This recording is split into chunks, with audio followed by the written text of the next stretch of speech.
Hormuz প্রণালীর আকাশে হঠাৎ বিস্ফোরণের শব্দ, আর কিছুক্ষণের মধ্যেই ইরানের বড় দাবি যুক্তরাষ্ট্রের অত্যাধুনিক MQ-9 রিপার ড্রোন তারা ভূপাতিত করেছে তাদের নতুন আকাশ প্রতিরক্ষা ব্যবস্থার মাধ্যমে।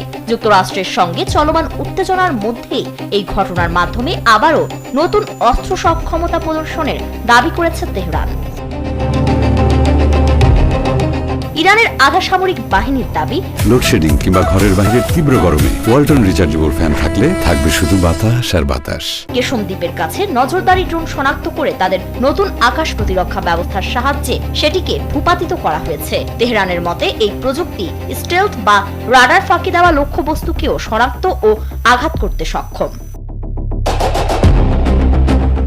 চলতি সপ্তাহের শুরুতেই কৌশলগতভাবে গুরুত্বপূর্ণ হরমুজ প্রণালীর কাছে যুক্তরাষ্ট্রের একটি MQ-9 রিপার ড্রোন ভূপাতিত করার দাবি জানায় ইরান। রাষ্ট্রীয় গণমাধ্যমের তথ্য অনুযায়ী এই অভিযানে প্রথমবারের মতো ব্যবহার করা হয়েছে স্থানীয়ভাবে তৈরি নতুন আকাশ প্রতিরক্ষা ব্যবস্থা আরাশ-ই-কামাঙ্গের।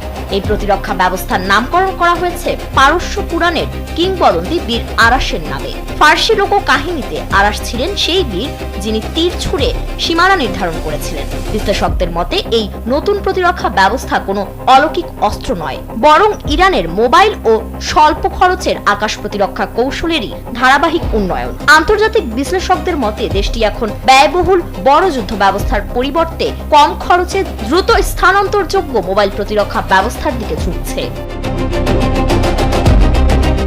পশ্চিমা দেশগুলো অনেক সময় নিজেদের মানদণ্ডে ইরানের সক্ষমতা মূল্যায়ন করে ভুল ধারণা তৈরি করে। তবে সাম্প্রতিক ঘটনাগুলো দেখাচ্ছে তেহরানের মূল কৌশল প্রযুক্তিগত শ্রেষ্ঠত্ব নয়, বরং যে কোনো পরিস্থিতিতে টিকে থাকা এবং দ্রুত প্রতিরক্ষা ব্যবস্থা গড়ে তোলা।